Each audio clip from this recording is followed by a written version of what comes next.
in progress.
Well, hi guys. Thank you very much for joining me.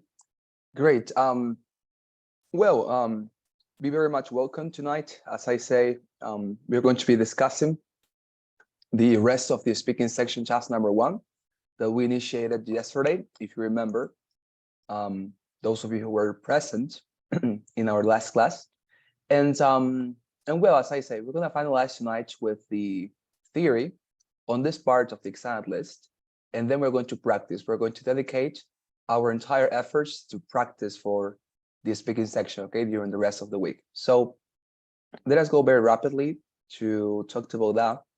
Let me share this into YouTube, and then we're going to be able to start, okay? And remember that if somebody didn't have a chance to be present yesterday, you can always rewatch the class that we had yesterday with the rest of our classmates on the YouTube channel we have created for you. Remember that the YouTube channel is in the description of the WhatsApp group, and you can go there and watch the classes, okay? Just in case you need to even yourself with the rest of the class. Great. Anyways, let's go on and start. Let me share my screen with you, and then we're going to proceed, okay? Awesome. Here, and let's go. Well, yesterday, we discussed some general aspects of the speaking section, and we also talked in very general terms what the speaking section task number 1 was all about. Now, I want to continue from this idea tonight and to remember with you very much rapidly what the first task of the speaking section is all about. Let us remember that in the speaking section, we have 4 different questions and 2 types of questions.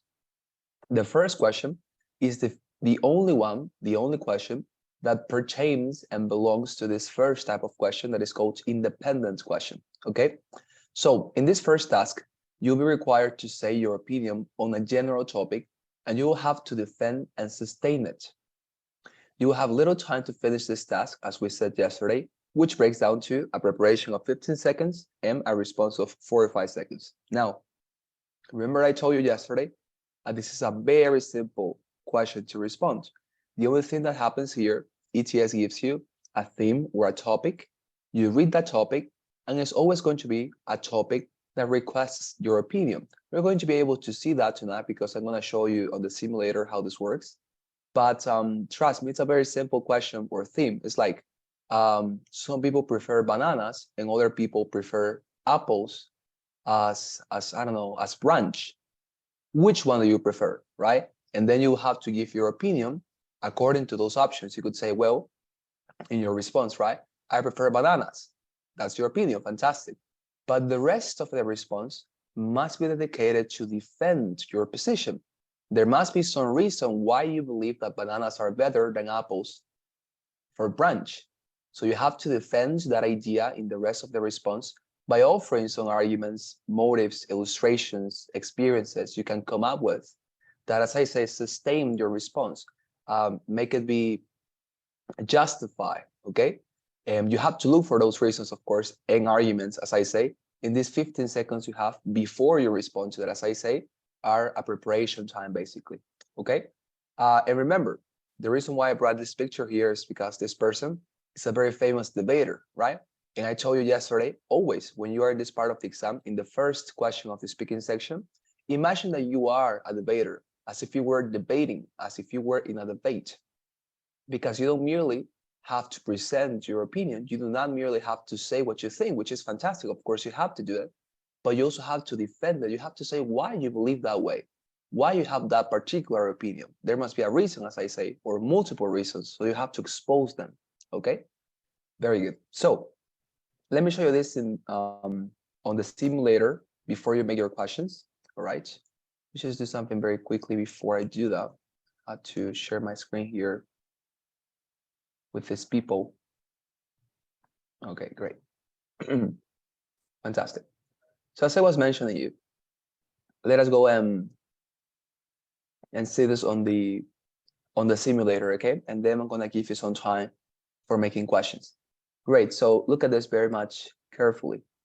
Okay, I'm gonna open the speaking part, speaking task number 1. As I told you, 4 questions, right? But tonight we're going to discuss the first one. And great, let's go. So as I told you, when you enter the speaking section, this is always going to be the first type of question, or the first question you're going to respond, an independent question. And as you can see, what you see on your screen right now and also on the day of the exam, first of all, is a set of instructions.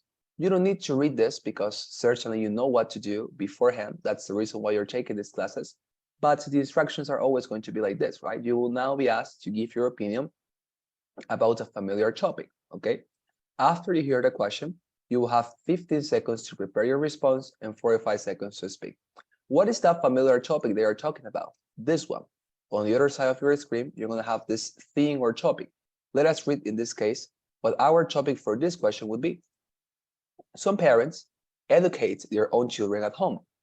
Others insist that their children should be sent to school. Which way of learning do you think is preferable and why?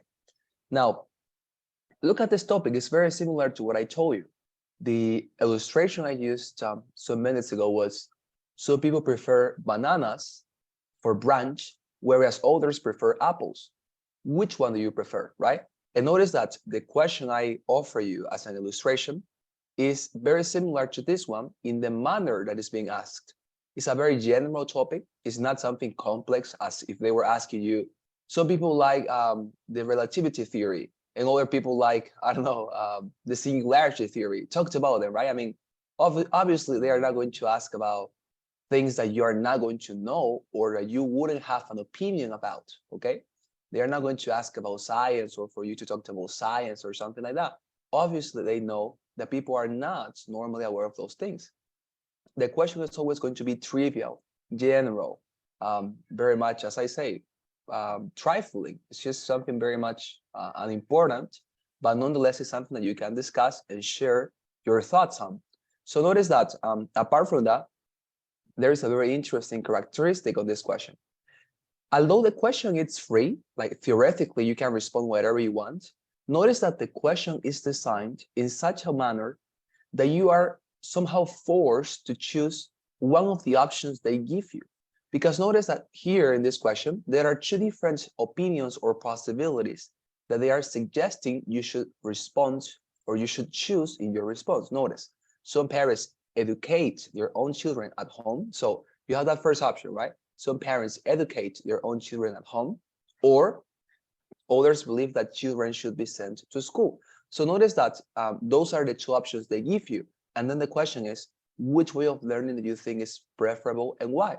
So although the question, I mean, theoretically it's free, you shouldn't, for example, try to respond this question coming out with a third alternative and saying, I don't actually believe that any of those options is fine. I believe that children shouldn't be educated or something, like coming out with something that is not here. Or another thing that you shouldn't do would be to respond to this question like a middle ground response and saying, I don't know, something like, well, I am not convinced with any of these responses, and I believe that children should have a blended education. That is to say, partially online and partially in person, right? You couldn't say something like that, or you shouldn't. Because as I say, I think that there is a reason why ETS in this case is formulating the question so that you have to choose within one of these particular perspectives, okay? And this type of question, in the manner that is organized and the manner that is being asked, is what normally you're going to get in this part of the exam. Is what you're normally going to get in the first question. 90% of the time, questions are designed and created this manner, okay? So when you receive this type of question, as I say, it's very easily recognizable.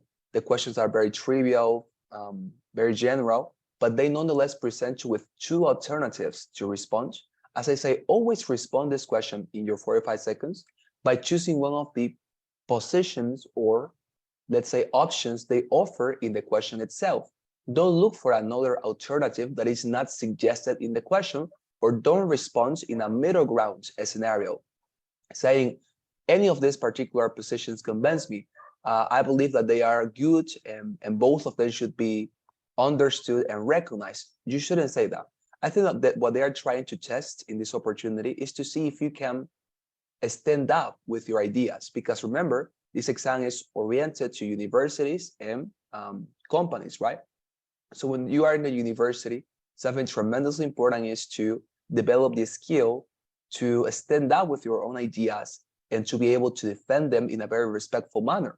And the same for when you are working, because some, I don't know, colleagues may have a different opinion to yours, and you have, of course, the necessity to defend your case, etc., etc. So I think they are testing that ability in this opportunity, okay? So always go for one of the options they give you and defend a particular position among the ones they present you, okay? Well, apart from that question, as you can see, well, here they detail to you once again the timing you have for this question. 15 seconds to prepare the response and 45 seconds to speak, as we have said before, okay? So it's not very much difficult to understand this. Let me show you. So, oh, and by the way, when you are in this part of the exam, remember that we also talked about this yesterday, and we said that at this point, you'll have your headphones on, right? As we said, the first thing to make sure in the speaking section is to have the headphones well positioned, well located on your head, firm, with the microphone well oriented, well located as well. So as you have the headphones on, there is going to be a voice, okay, within the headphones that is going to read these instructions, and is also going to read the question. So the way it works is that when the voice starts reading the question, okay, you can, of course, read as well, okay? And when the voice finalizes reading this question, and the voice, by the way, reads this in a very slow manner and with a lot of emphasis, like some parents educate their own children at home, and it's like that, more or less. So the idea is that when the voice finalizes reading this, the voice says, now that you have read the question, start preparing your response after the beep. And there is a sound like beep. And when you listen to that sound like beep, there is going to be a chronometer on your screen that is going to be already counting down. And the first time you have, as I told you, is 15 seconds. And those 15 seconds are for you to prepare your response. You have to take your, and we're going to talk about this in a minute, your sheet of paper, right, where you're taking your notes, and to start thinking about arguments, illustrations, etc., to support your opinion. And then when the 15 seconds are over, the voice speaks once again, and the voice says, now that you have prepared your response, start delivering that response after the beep. And once again, I sound like beep. And when you listen to that beep, the second beep, there's going to be a chronometer once again on your screen, but this time with 45 seconds, counting down. And that means, of course, that your response is already being recorded. You don't have to press anything like, I don't know, a button to start recording or something. No, the computer does everything automatically. As I say, the voice tells you when to start doing each of the things that you're requested to do, preparing the response and responding. So please don't think that you have the chance to press a button and, I don't know, to breathe or something before responding. Sadly, it's not that way. As I say, the computer does everything automatically. So the voice tells you, start responding now after the beep, beep, and then you start responding immediately because the response is already being recorded. And as I told you yesterday, you get the chance to respond this question once. You cannot respond this 2 times, 3 times, several times. if you, I don't know, commit a mistake, or if you get nervous in this first response, in the first opportunity or attempt you are responding, sadly, that is going to be your final response, okay? You don't get the chance here to say, oh, I would like to repeat this. And you can respond once again. You cannot do that, sadly. It's just, as I say, one opportunity. And that one opportunity is very fast, so you have to be prepared and you have to be ready in those 15 seconds, okay, that you have for preparation before you start responding, okay? So we're going to dedicate the rest of the class to learn how to respond these questions, okay? But to this point, is there any question with regard to how this works? Anything that I could clarify? Dear students, please tell me. Lucia, Fla, Karen, Yvonne, Naya, questions?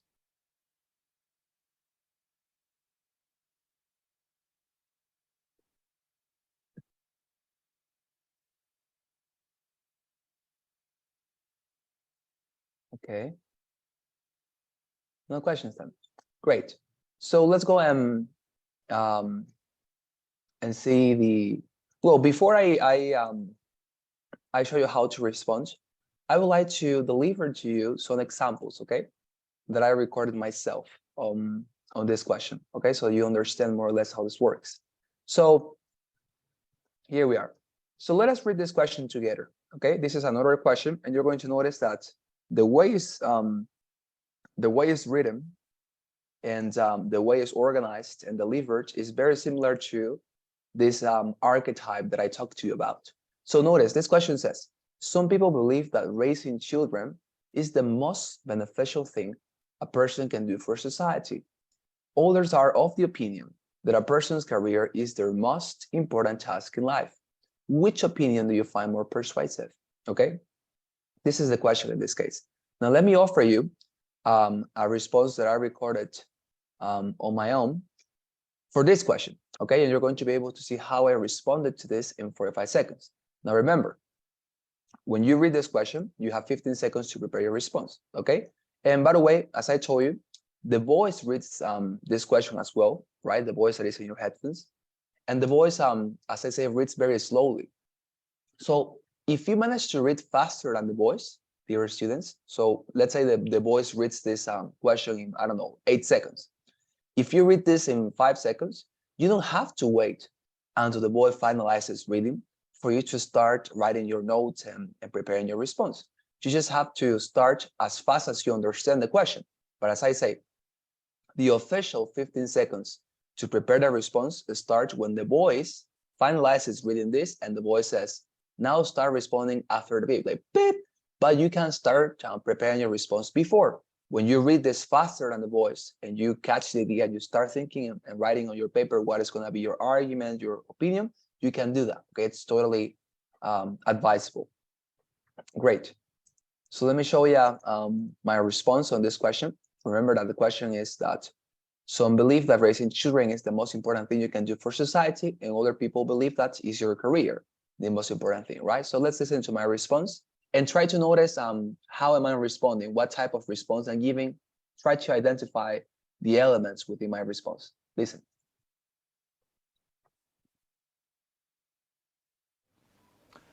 Okay, with regard to the topic, I believe that a person's career is the most important task in life. I believe this way because of the following reasons. First of all, children are not necessarily a positive addition to the world. Maybe they turn out to be criminals. For example, I had an uncle who had a child that got into drugs and began stealing things.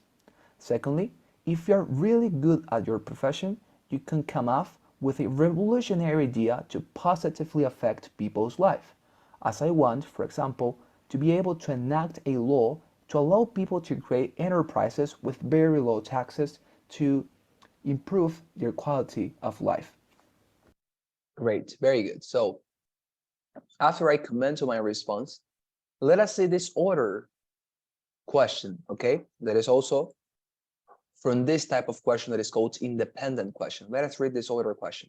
It says, some people think that the criminal justice system should exist to punish wrongdoing, whereas others believe it should be used to prevent people from reoffending after their sentence is over. which opinion do you find more persuasive? Okay, so now this is the new question. I'm gonna paste it once again. Okay, so remember, when you read this and you got the idea, you start writing your response on your paper, right? The voice tells you, okay, 15 seconds, and then the voice tells you, now you have 45 seconds to respond. Start doing so after the beep, beep, and then you respond, okay? So listen to the response I offered to this question, and you're going to see by yourself how similar my response in this question, in the question number 2 I'm using as an illustration for you, is to my first response, because the structure I'm using is exactly the same. You're going to notice that the way I start the response is exactly the same. How I organize my ideas, the order in which I deliver and as I said, display those ideas is exactly the same. You're going to notice, try to be very much perceptive in this part, okay? Try to perceive that and listen to my second response. Okay, with regard to the topic, I believe that justice systems should exist to punish wrongdoings. I believe this way because of the following reasons. First of all, because it is fairer to punish people with retributive justice, that is, to punish what they have done. For example, I saw yesterday a man who had raped a poor girl. He must be punished because he committed such atrocity and not otherwise. Secondly, because if you punish people very severely for what they did, you disencourage them to do it again. For example, I know of a politician that did not embezzle again of his authority after he got in jail. There you are. Okay. So notice that many of the elements I included in my response are very similar to the first question, right? How I started a response, a transition phrase I used, how I organized my opinion, and then my arguments and my illustrations. And that's because I was following a template, okay, and a structure. And that is the structure I want to share with you guys, okay? Notice this is the structure. It contains 4 different steps, okay? And you can memorize this. Of course, right now, take notes on your notebook or take a picture if you want. But this is a very good structure. Trust me, I have utilized it myself, my exams, and I think it's very complete. So the 4 steps of this structure are the following. The first step is an introductory phrase. This is basically the first sentence you utter, you say. And in this case, is with regard to the topic, okay? You can change the words if you want. Of course, it's not necessary for you to repeat every single word, but I think it's very good with regard to the topic.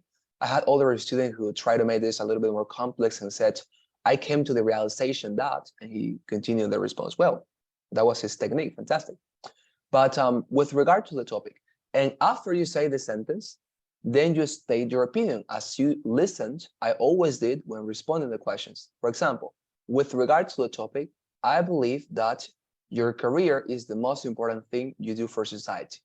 Okay?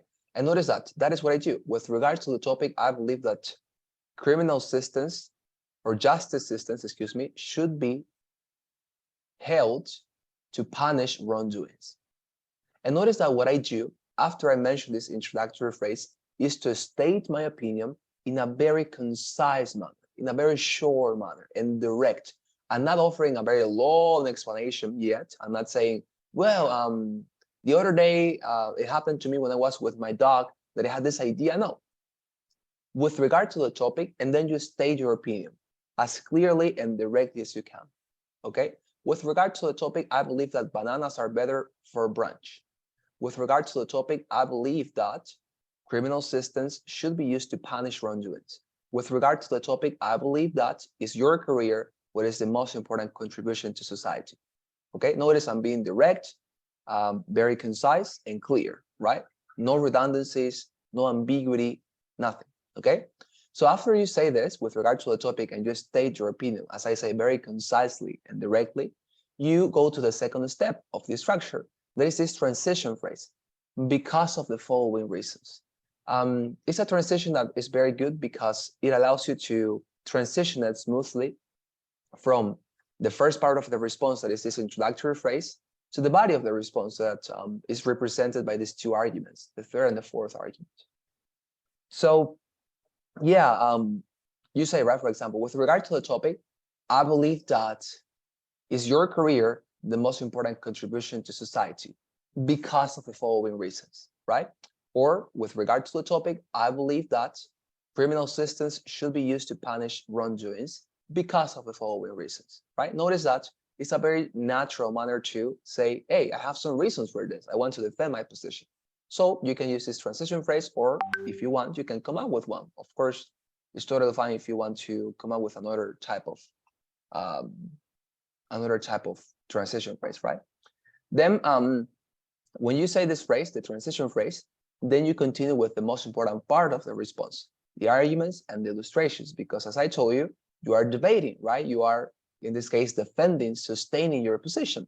How do you do so? By offering arguments and illustrations, as I told you. So notice that the third step is first argument and illustration. Arguments, by the way, dear students, can be anything. Any single piece of, I don't know, argument, motive, reason that you can come out with, and you know that supports your case, your position, is fine. Please don't try to always come out with a genius. Don't try to always come out with a perfect argument, with a compelling and devastating argument. It's not necessary, okay? They know that we are not trained debaters to come out with fantastic arguments every single time, but come out with whatever you think about and you say, okay, this is fine. This actually says something in favor of my position. Use it. It's not, as I said, necessary to always come out with something super clever. Not necessary, okay? But if you are able to, of course, do it.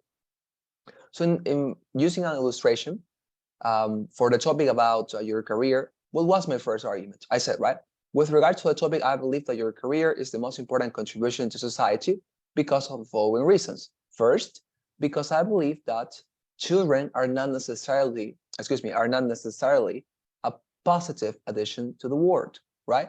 This was my first argument. And notice that what I'm saying here is, hey, the response said that there were two possibilities. One was arguing, is your career the most important thing you do for society, or the other, raising a family? And my first argument was, hey, children are not necessarily a positive addition to the world, right? That was my argument for defending my position. And notice that my argument is super, super clear and also concise. It's not a long explanation, right? Why? Because arguments, dear students, should always look for simplicity. You want your arguments to be simple because simplicity, remember, help us to understand and grasp ideas. I think that is a very common confusion we have, and we sometimes commit this mistake to believe that explaining something and re-explaining something and making something very extensive makes it clearer, but it's not the case. When you talked about something for hours and hours and hours, and you're never direct to what you want to say, the only thing you do is to confuse people, right? Not to clarify anything.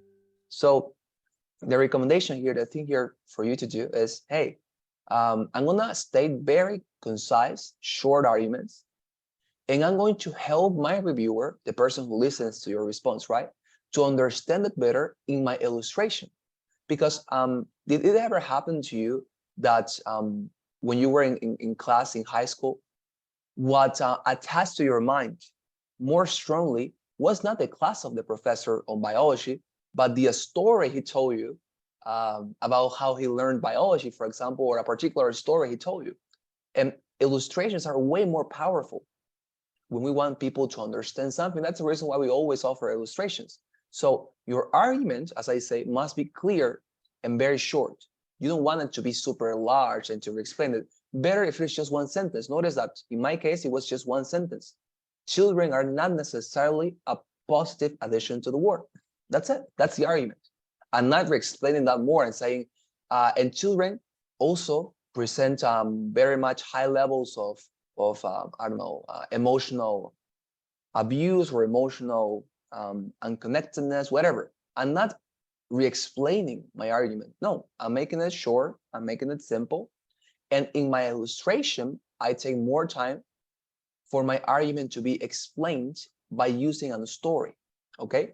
Notice, for example, that when I mentioned that argument, then I jumped directly to my illustration. What was my illustration in that case? My illustration was, hey, for example, I have an uncle who had a child who got into drugs and began stealing things. Notice that by that illustration I am offering there and saying, hey, I have an uncle who had a child who got into drugs and began stealing things. What am I demonstrating? That my argument is very much true, that children are not necessarily a positive addition to the world because many of them turn out to be criminals, right? And notice that I'm doing it, I'm making my argument more understandable, not by re-explaining my arguments with a lot of sentences, no, but by telling a story. What story? The story of my uncle, okay?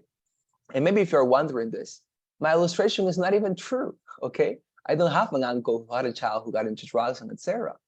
Now, the thing is, you don't also have to say, or you don't also have to tell true illustrations or stories.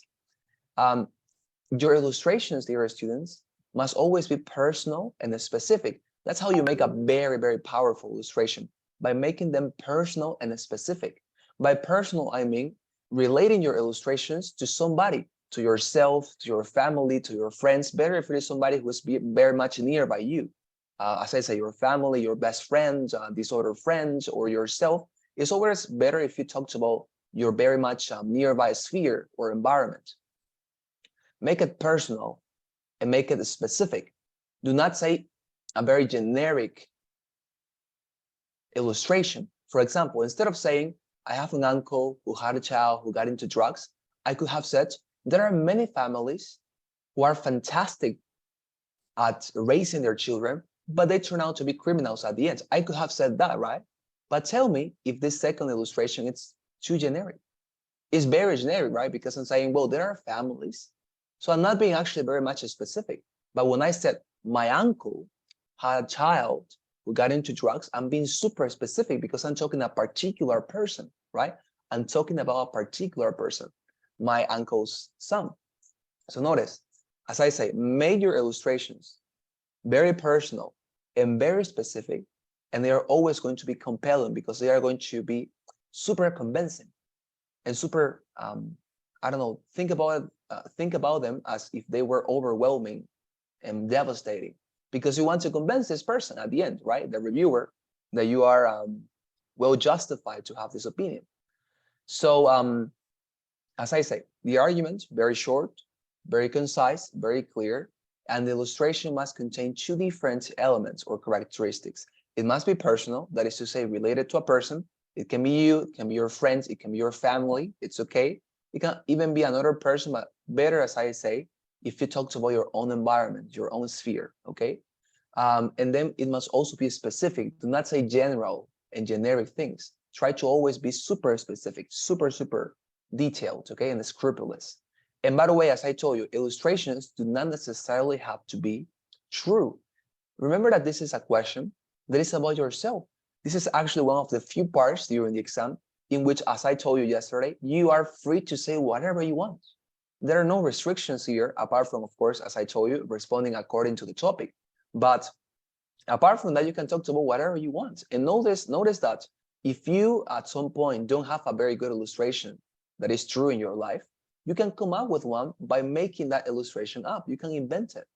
As I say, this illustration of my uncle and the child who got into drugs is an invention of mine. I don't have such a scenario in my family, okay? And you can also make it up. First of all, because nobody would notice it, right? Notice that in this part of the exam, we are just talking about ourselves, and the reviewer, of course, doesn't know you, so there's no way he knows that this story is not true. And secondly, remember, dear students, that this exam is not precisely about telling true stories.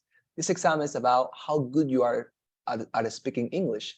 And when you are trying to demonstrate how good you are at speaking English, then I think that you can actually exercise any type of mechanism you have in your disposition for doing so. So if you have to, in this case, use your capacity and imagination to come up with a made-up story, why not? Use it, because the idea here and what people from ETS are interested on is for you to demonstrate your level, not to tell true stories. They are looking for very good speakers. They're looking for very good and talented people in this language, and not for very honest storytellers, okay? So as I say, do this with a lot of freedom and calmness. That it's totally fine if you make it up, okay? It's actually very much advantageous, I would say, because sometimes life is boring. So it's a little bit difficult to come up with very powerful illustrations, let's say. When you finalize your first argument and illustration, you move on to the second argument and illustration. This must be, of course, a different argument. Notice that in my case, I said, right? Secondly, I believe that your career is the most important thing, because when you are good at your profession, you come up with revolutionary ideas to help people's life, right? I'm going to repeat it. My second argument was, when you are very good at your profession, you come up with revolutionary ideas to help people's life. Okay? Notice, once again, very short, very clear. Not redundancies, not ambiguity. When I finalized that, I moved to my second illustration. In this case was, by the way, a true illustration. It was actually something that I experienced in my life. I said, right, as a lawyer, I would like to enact a law or a law project to help people to create business and startups without paying taxes in order to improve their quality of life. And notice that by this illustration, I'm explaining my argument, because I'm saying, hey, if you're a good lawyer, you can actually do this. You can propose a law, have the Senate approving that law, and helping people by reducing taxes when creating new enterprises, new startups and stuff. So notice that by talking about myself and things that I want to do, I'm illustrating my argument, and I'm making it personal. I'm making it very specific and very compelling. Tell me if it is not very compelling. Of course it is, because I'm personal and I'm specific. Okay?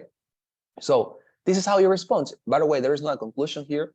You don't have to say, for example, a conclusion and you repeat, right? I think that is not useful. Of course, if you want, you can do it. Let's say you feel that the response is empty and, I don't know, incomplete. If you don't mention a conclusion, of course, you can do it. But personally, I believe that conclusions are always repetitive, because at the end, in conclusions, the only thing you do is to summarize what you said.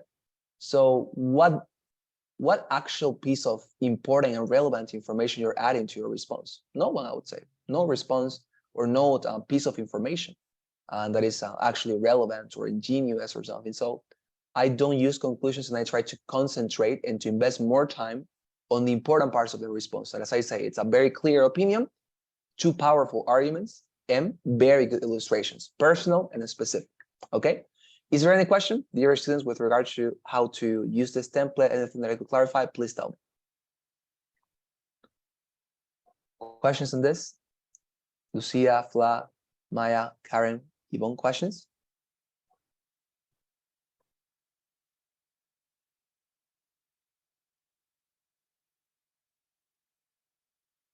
No questions? Great. Well, if there are no questions, then I want you to practice, okay? So it's your turn now.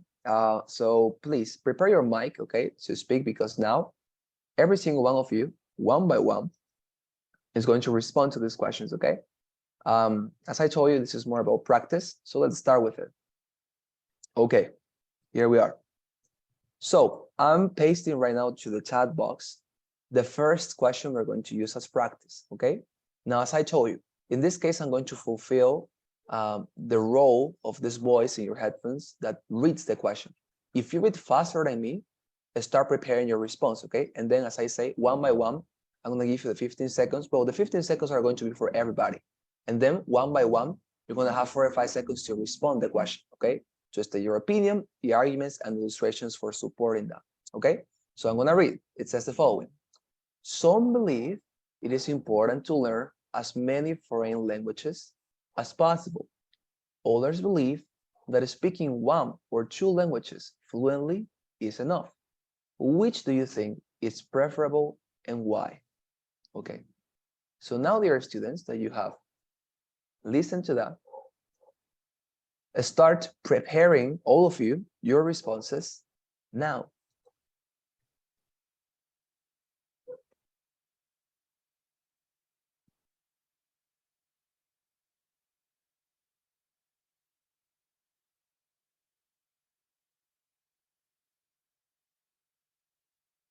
Okay, great, there you are. Now, well, I'm gonna choose a random person, okay, a random student to start this round. But anyways, everybody's going to respond, okay? So in this case, dear Lucia, could you delight us with your response to this question? Okay, so you can turn on your microphone and you can start responding to the question now. Great. With regard to the topic, I believe it's important to learn as many foreign languages because of the following reason. It is an advantage for get new jobs or scholarship in the international area. For example, in my case, I win a scholarship thanks for English, and in the second argument, I think it's a way to open our minds and have a new feel in cultural and new experiences. For example, an exchanging experience. Okay, fantastic. Thank you very much, dear Lucia. Let's go with Fla. Please, dear Fla, you're going to go next, okay? So please, you can activate your microphone and please start responding to the question now. Okay. With regard to the topic, I consider that I speak one or two languages.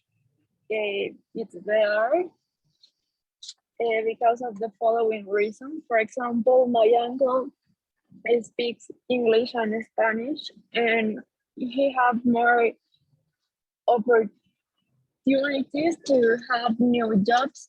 That's it. Okay. Well, thank you very much. Very good. All right, let's continue with Maya. Please, dear Maya, you go next, okay? Responding this question. So please, you can start doing so now. Regards to the topic, I think it's very important to learn as many language as you can, because it helps you to understand many cultures. I have a friend that speaks 5 languages, and he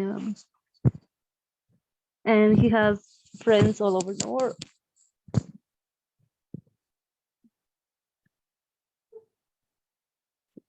Okay.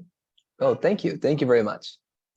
Fantastic. Very good. Let's continue with another student. Okay. Karen, please, dear Karen, you go next. You can start responding to this question now.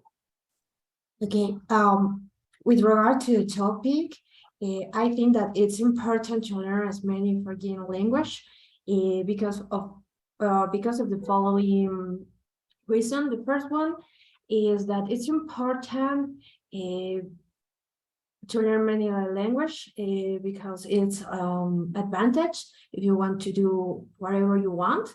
And the second example is that in my case, I want to study, so I need to learn other language. So it's important if you want to study or if you want to work in other countries. Fantastic. Thank you very much. Okay, and now let's go with, and let's finalize this round with Yvonne. Okay, Yvonne, you come next. You can respond now. Regards to the topic, it's important to learn foreign language.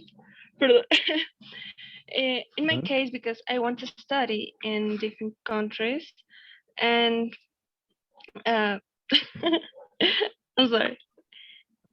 That's okay. Would you like to start again? No, it's okay. No? Okay, well, fine then. Great. Anyways, but respond once again. I want to listen to you. Respond the question now. Again, me? Yes, respond. Oh yeah, okay. Regards to the topic, I'm sorry, I'm nervous right now. That's okay. It's okay. Don't worry then. Okay, fine. Don't worry. You're going to respond in the next question. Okay. Thank you very much. Fantastic. Great. Well, awesome. So let's go now for some feedback to all of you. Well, let's start by Lucia then. So Lucia offered a great argument when she talked about, how speaking 2 languages help you to get scholarships and opportunities for studying abroad. And And I love that Lucia here understood something very good. And in the illustration, when she was illustrating her response or her argument in this case, she talked about herself and she said, right, well, because I speak English, I had the chance to win on scholarship, right? To study abroad. Fantastic. That's the idea. Because you are demonstrating with your own life how the argument you have presented and postulated is actually true, right? So very good there. I think as well with Karemi was a very good response too. The arguments were great as well. I think that we can maybe try to make the illustrations a little bit more specific and personal as well. But it was great. It was fantastic. As well, Maya, it was very good too. She offered a great argument as well. I think she was the only one who said, you know, like it's better to learn as many foreign languages, right? As you're able to. So it was a very good response as well. And the same for Fla. I think that Fla also offered here one argument alone, but it was okay because we're of course trying to practice, right, and learn more. And trust me that with more practice, we're going to come up with the two arguments very easily. So it's very good.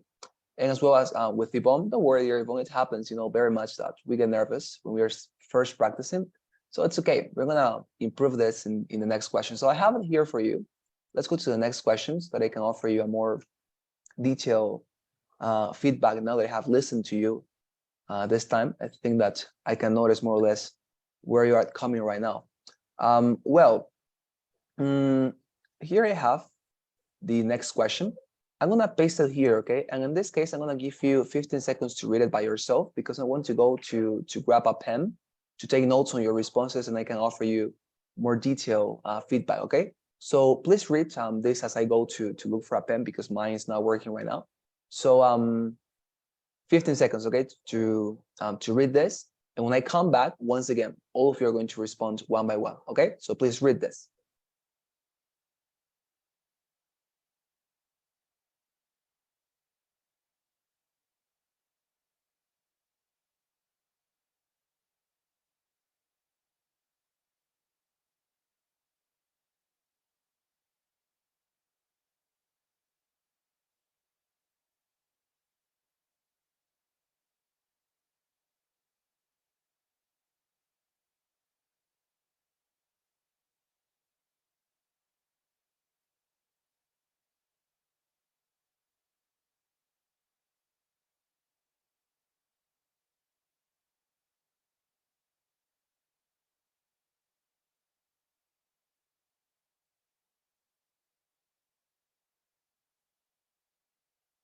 Great. Now, well, I came back and now it's time for you to start preparing a response, okay? So all of you, 15 seconds to prepare the response starting now.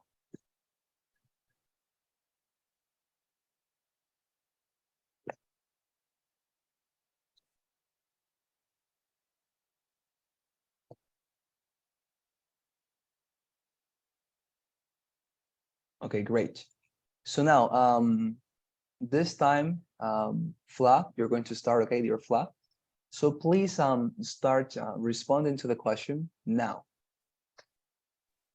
Okay, regard to the topic, I consider it that loving what you do is more important because of the following reasons.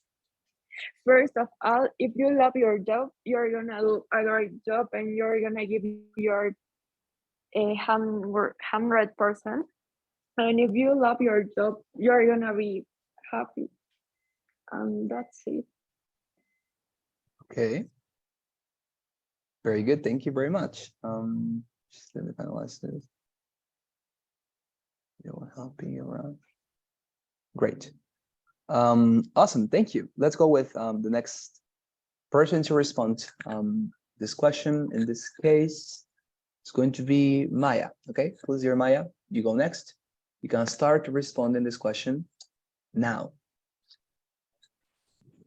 Okay, regard to the topic, I prefer working at something that I love because once I had a job with a high salary and it didn't make me happy and money it wasn't enough, so I had to look for another job that made me feel better, and I think that makes you I don't know, a better person, a better professional. Mhm. Great, thank you. Thank you very much, Maya. Fantastic. Great. All right, thank you. Very good. Let's continue then with the next person. In this case, Karen, you go next. Please, dear Karen, you can start responding now. Okay. With regard to the topic, I believe that loving what you do is the most important factor because of the following reason. I give an example about my friend. He has a job and he has a high salary, but he doesn't have life. I mean that he doesn't have time to do anything. So with the time you can or you will get tired about your job if you don't love what you do. Okay. Thank you very much. Great. Now let's continue with our dear Yvonne. Okay, dear Yvonne, you go next. And please, you can start responding this question now. Okay. As I'm sorry. Um. Okay. With regards to the topic, I think that money is not important because at first it's good to begin with. Oh, work. I'm sorry.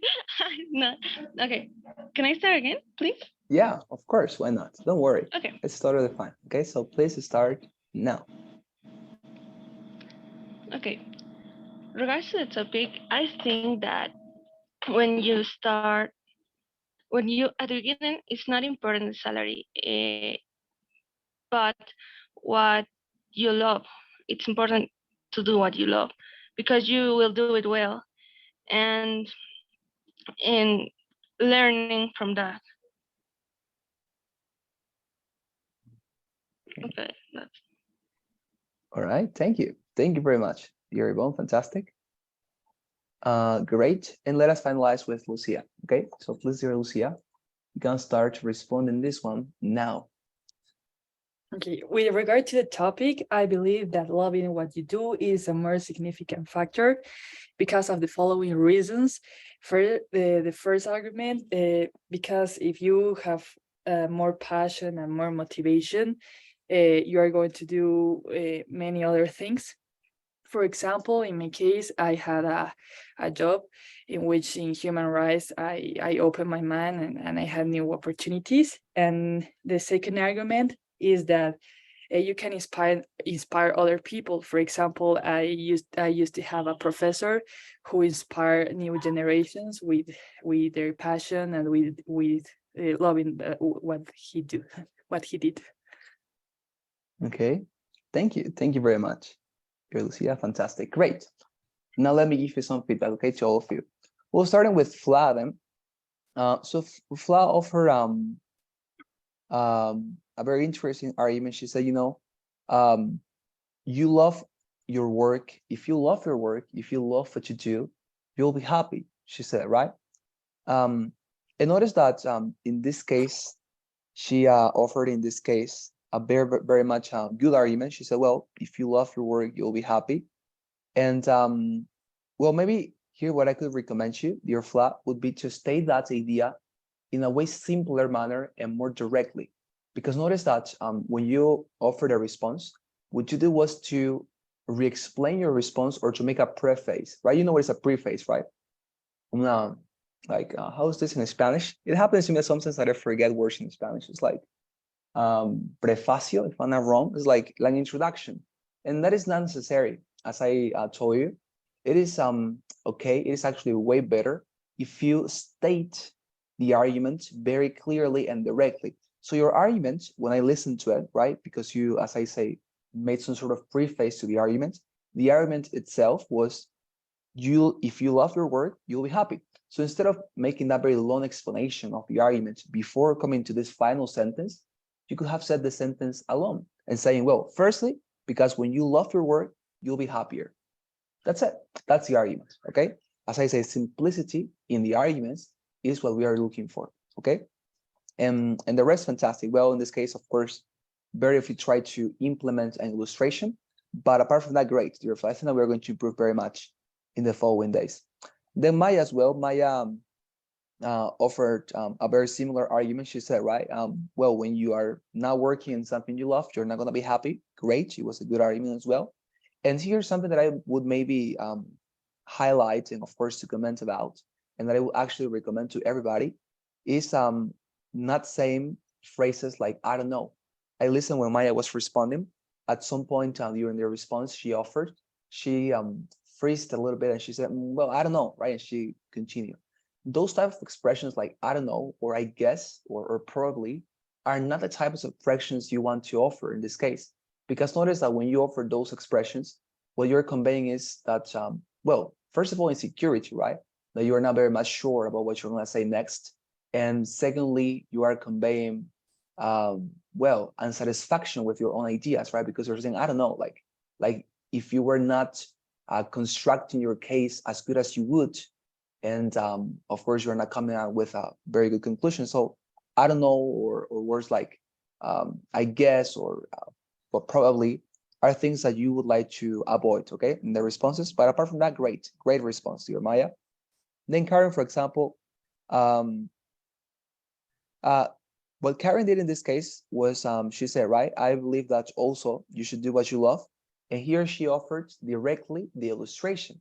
She jumped to the illustration directly because she started to talk about her friends, right? He said, this friend who's a friend of mine works, although he's very good paid, works in a work, very redundant, right? Works in a company, let's say, that consumes his life. And you said that very interestingly. You said he doesn't have a life. So I think that the argument, instead of like jumping directly to the illustration of your friends, would have been, you should do what you love, because if you don't, then you will not get a life. That would have been a great argument because it's like very much mysterious. And then in your illustration, when you said he doesn't have time for anything, you will have explained that and make it way clearer, right? So as I say, I think it's a very good argument anyways. But I think that we will have to talk about or to try to improve the delivery of your argument, right? As I say, the argument first, and then the illustration that helps you to comprehend the argument, right? But apart from that, great. It was a fantastic response. Then Yvonne as well offered a very good argument. She said, if you do what you love, you'll learn from that. And that was a great argument. It was very beautiful. She said, if you do what you love, then you learn out of that. And that is great, fantastic, right? Because it's very much true, actually. She didn't offer here an illustration, but that's fine. We're practicing, that's the idea. And as I say, you can come up with any illustration. You could have said, for example, I don't know, when I started my first job as a secretary, for example, I started to apprehend different skills, how to treat people, how to be patient, things of that sort, you know? A very good illustration. You can make it up, you can invent it. And finally, Lucia also offered a great argument here. She said, more passion is a result or a consequence when you're doing what you love. And she said, well, I learned this in my first job as well as a human rights activist, if I understood well. And she also talked about that doing what you love motivates other people, inspire other people. And she talked about her professor, fantastic illustration, by the way. Maybe to make it even better, I would have said the name of the professor. For example, I had my professor called Juan, and Professor Juan was very inspiring. He also taught us how to be very passionate about what we do, right? And as I told you, personal and specific, as specific as you can. Mention names, colors, emotions, make it, as I say, vivid, as if you were living it once again, all right? But great, it was fantastic. I think that I am very much satisfied with your performance, okay, your students. So we're going to finalize here, and tomorrow we're going to dedicate the entire class for practicing, okay? So please, as I take your assistance, help me with your kind responses to our traditional poll, and then you can go. So if you have any commentary or question, please feel free to express it. Great, let me look for you. Great. So here I have Lenny Jimenez. Okay. What about Yvonne Cana? Present. Thank you very much, dear Yvonne. Fantastic. What about Maya Mariel? Present, teacher. Thank you very much, dear Maya. What about Flavia Montaño? Present, teacher. Thank you very much, dear Flavia. What about Karen Ginelli? Present, teacher. Thank you very much, Karen. And finally, Lucia Sulema. Here, teacher. Thank you very much, dear Lucia. Great. Well, fantastic, guys. Thank you for your presence tonight. I'm going to be seeing you tomorrow to finalize this, well, to continue, because we have actually this Friday to practice, but I have a lot of questions, so please be present tomorrow with your mind very much open and with a good microphone, okay? So I'll see you next time. Thank you very much. Bye. Teacher. Bye-bye. Thank you very much. See you.